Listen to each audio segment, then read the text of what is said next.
মূলত আল্লাহ সুবহানাহু ওয়া তাআলা বাজনা বাদ্য এটাকে নিষিদ্ধ ঘোষণা করেছেন, ইসলামের শরীয়তে এটা হারাম।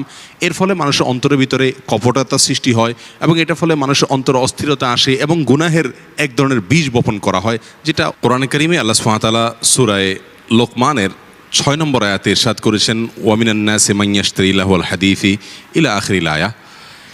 এই আয়াতটিতে আল্লাহ সুবহানাহু ওয়া তাআলা মূলত গান বাদ্য বিশিষ্ট গান এবং নির্দিষ্ট কিছু গানকে আল্লাহ সুবহানাহু ওয়া তাআলা হারাম করেছেন। এবং এই আয়াতে যে গান বাজনা অর্থাৎ নির্দিষ্ট কিছু গান এবং বাজনা বাদ্য এগুলোকে হারাম করেছেন, এই বিষয়টি কোরআনে কারিম পৃথিবীতে সবচাইতে বেশি বুঝেন যে ব্যক্তি রাসূল আকরাম সাল্লাল্লাহু আলাইহি সাল্লামের পর। রাসূল আকরাম সাল্লাল্লাহু আলাইহি সাল্লাম দোয়া করেছেন, আল্লাহুম্মা আল্লিমহুল কিতাব, যাকে রাইসুল মুফাসসিরিন বলা হয়, আব্দুল্লাহ ইবনে আব্বাস রাদিয়াল্লাহু তাআলা আনহু। তিনি বলেছেন যে এই আয়াতে সূরা লোকমানের 6 নম্বর আয়াতে আল্লাহ সুবহানাহু ওয়া তাআলা মূলত যে বিষয়টির ঘোষণা করেছেন, নিন্দাবাদ করেছেন, সেটি হলো হুয়া আল গিনা, সেটা হলো গান। আব্দুল্লাহ ইবনে মাসউদ রাদিয়াল্লাহু তাআলা আনহু আরেকজন সিনিয়র সাহাবী, তিনি বলেছেন, ওই আল্লাহর শপথ যিনি ছাড়া আর কোনো মাবুদ নাই, এখানে গান বাজনাকেই উদ্দেশ্য করা হয়েছে এই আয়াতে, অর্থাৎ এটা নিষিদ্ধের আওতায়।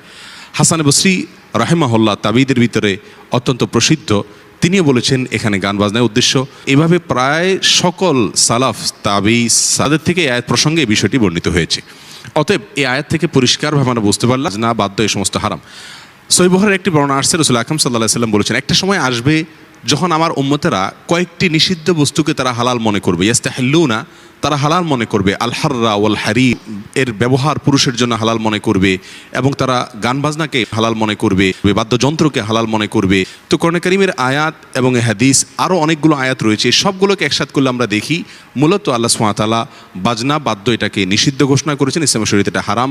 এর ফলে মানুষের অন্তরের ভিতরে কপটতা সৃষ্টি হয় এবং এটার ফলে মানুষের অন্তরে অস্থিরতা আসে এবং গুনাহের এক ধরনের বীজ বপন করা হয়, যেটা অভিজ্ঞতা দ্বারা প্রমাণিত। পক্ষান্তরে কিছু কিছু গান যেগুলোতে নিষিদ্ধ কোনো দিক না থাকে সেগুলো হালাল। রাসূল আকরাম সাল্লাল্লাহু আলাইহি সাল্লাম যে গান সম্পর্কে নিন্দাবাদ করেছেন, কোরআনে যে গান সম্পর্কে নিন্দাবাদ করা হয়েছে, মূলত সেটা প্রথমত বাদ্যযন্ত্র বিশিষ্ট, দ্বিতীয়ত সেটার অর্থ বা কথার ভেতরে যদি মন্দ কোনো বা নিকৃষ্ট কোনো কিছু থাকে, কোরআন হাদিস বিরোধী কোনো কিছু থাকে, সেটা হারাম হবে। যদি কোনো গান খালি গলায় কেউ গায় এবং তার অর্থের ভেতরে কথার ভেতরে মন্দ কোনো কিছু না থাকে এবং তার সাথে যদি কোনো বাদ্যযন্ত্রর যোগ না হয়, বরং কোনো ন্যাচারাল কোনো সাউন্ড সেখানে যোগ হয়, কোনো এসএফএস যোগ হয়, তাহলে সেক্ষেত্রে এটাকে পৃথিবীর কোনো আলেমই নিষেধ ঘোষণা করেন না। বিধায় গান বাজনা হারাম, সেটা হলো শর্ত সাপেক্ষে, অর্থাৎ যদি সেখানে বা বাদ্যযন্ত্রের যোগ হয় অথবা কথার সন্দেহের অবকাশ নাই। আল্লাহ সুবহানাহু ওয়া তাআলা আমাদের সকলকে বোঝার তৌফিক দান।